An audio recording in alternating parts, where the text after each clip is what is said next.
isang pinangangambahang hakbang ng Pilipinas at United States of America na para sa China, ito ay delikadong hakbang dahil nag-deploy ng isang napakalakas na missile na kayang tumira ng 500 kilometers.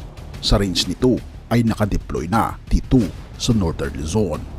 At ang China ay nangangamba sa napakalaking hakbang ng Pilipinas dahil tila baga handang-handa na ang Pilipinas at United States of America sa pinakamalaki na giyera dito sa South China Sea. Halika, atin itong pag-usapan mga kaibigan. Samantala, ilang kagamitan pa ng Estados Unidos ang inaasahang darating sa Pilipinas kahit dati nang umalma ang China. Samantala, sa kabila ng mga natatanggap na umano'y banta, nanindigan si PCG spokesperson for the West Philippine Sea, Commodore J. Tariela, na hindi siya titigil sa pagsasapubliko ng mga ginagawang panghihimasok umano at paninindak ng China sa ating karagatan. Posible pang madagdagan ang missile at unmanned system ng Estados Unidos dito sa Pilipinas. Kabilang ito sa mga napagkasunduan sa ika-12 bilateral strategic dialogue sa pagitan ng dalawang bansa na bukod sa ika-80 anibersaryo ng diplomatic relations ay nasa 75 taon na rin bilang magkaalyado sa ilalim ng Mutual Defense Treaty. Una rito ay mula 2024 pa nasa bansa ang Typhoon missile system ng US Army, habang 2025 naman dumating ang Navy Marine Expeditionary Ship o Nemesis missile system ng US Marines na itinampok sa iba't ibang pagsasanay, kabilang na ang balikatan. Ang ito sa Pilipinas ay dati nang inalmahan ng China. Nagpadala ng mid-range missile system ang Estados Unidos sa Pilipinas sa gitna ng joint military exercise. Ang Mid-Range Capability Missile System o MRCS ng United States Army ay ngayon ay nasa isang hindi pinangalanang lokasyon sa Northern Luzon bilang bahagi ng exercise sa Lacnib 24 kasama ang Philippine Army. Sa ulat ng local news nitong Huwebes, ito ang unang pagkakataon na dineploy ang sistema ng MRCS sa bansa at nagbigay ito sa mga puwersa ng Estados Unidos ng kakayahan na maglunsad ng Standard Missile 6 at Tomahawk Land Attack Missiles sa buong Luzon Strait. Ang Exercise Balikatan 2024 nagaganapin pagkatapos ng Saliknib 24 na mahigit sa 16,000 na Pilipino at US personnel ay magpapakilala ng SM-6 missile system na kayang abutin hanggang 300 nautical miles o higit sa 500 kilometers.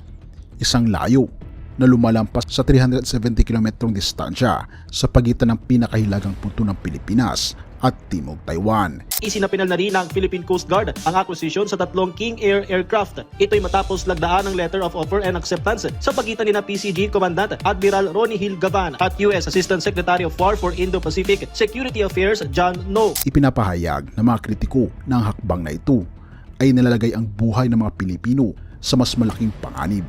Ayon kay Antonio Tino, tagapagsalita ng kilusang mamamayan sa Pinas, sa pamamagitan ng mga paintulot ng mga Tomahawk missile launcher sa lupa ng Pilipinas, ang Pangulong Marcos ay hayagang nagpapahiwatig ng mapanlikurang hangarin laban sa China na nagbibigay sa Estados Unidos ng kakayahan na maglunsad ng mga atake sa tahanan ng China mula sa ating sariling teritoryo.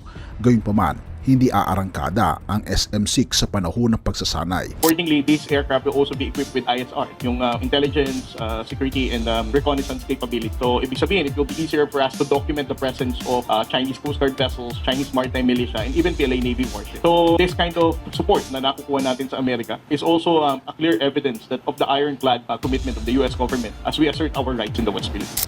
Ayon kay Colonel Mike Lohico, ang executive agent ng Balikatan 2024, sinusubukan natin ang mayhatid ang sistemang ito ng armas sa pamamagitan ng eroplano at ilagak ito sa isang ligtas at itinatag na lugar. Ika pa niya, kinumpirma rin na ang mga military exercise sa pagitan ng United States at Pilipinas sa Northern Luzon ay ginagawa dahil ito ay malapit sa Taiwan, isang posibleng sentro ng pag-aalitan sa China.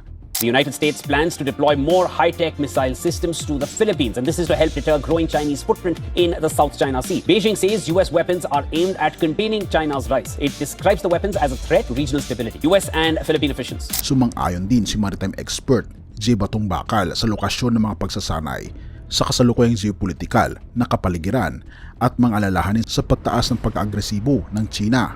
Tama lang sa tingin ko na maghanda para dito, ika pa niya.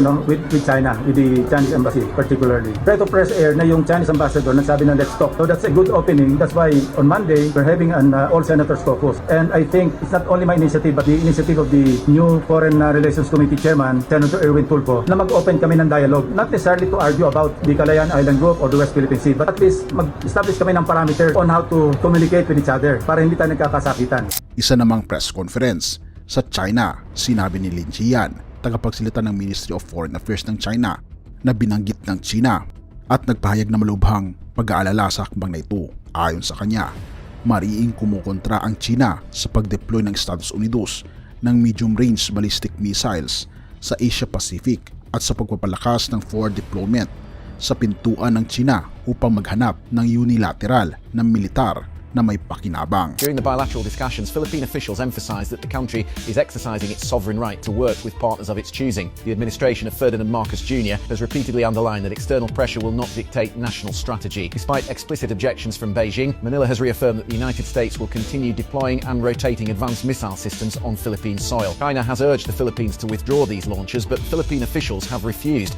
describing the deployments as defensive in nature. Kaibigan, ano ang masasabi mo patungkol sa topikong ito? I-comment mo naman sa ibaba upang malaman ko rin kung ano ang iyong kuro-kuro. Ang tanong ay, paano tayo maliligtas?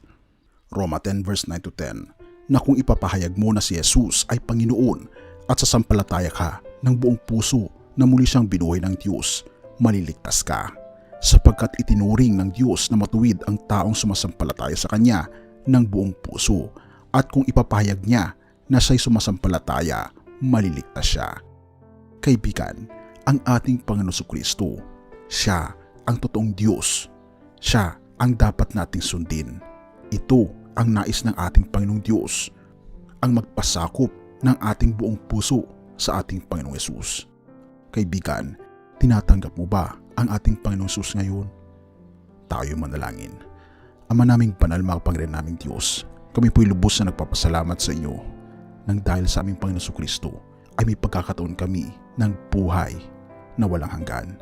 Salamat Panginoon sa kaligtasan na inyo pong isinugo ang inyo pong bugtong na anak upang sa gayoy kami ay maligtas. Maligtas sa pagkakasala at sumpa ng kasalanan na hahantong sa impyerno. Tulungan Panginoon ang inyong mga anak na maging faithful hanggang sa bandang huli. Purihin ka o aming Panginoong Diyos at patawarin po kami sa lahat ng aming pagkukulang at pagkakasala, sapagkat ito aming samutiling sa matamis na pangalan ng aming Panginoon Jesus. Amen. Bago natin ipagpatuloy kaibigan, siya nga pala ang Great Controversy na isa sa mga pinaka-kontrobersyal na libro dahil tumutukoy ito sa mga propesiya sa libro ng Daniel at Revelation na nagaganap na sa panahon natin ngayon bago ang pagdating ng ating Panginoong Diyos ay pinamimigay na namin ng libre sa pamamagitan ng PDF. At ito ay nasa limited lamang na panahon, kaya i-click mo sa description sa baba upang ma-avail mo kaibigan ang napaka-importanteng libro ito na magbubukas sa iyo sa mas maliwanag mong hinaharap. Purihin ang ating Panginoong Diyos at tayo magpatuloy.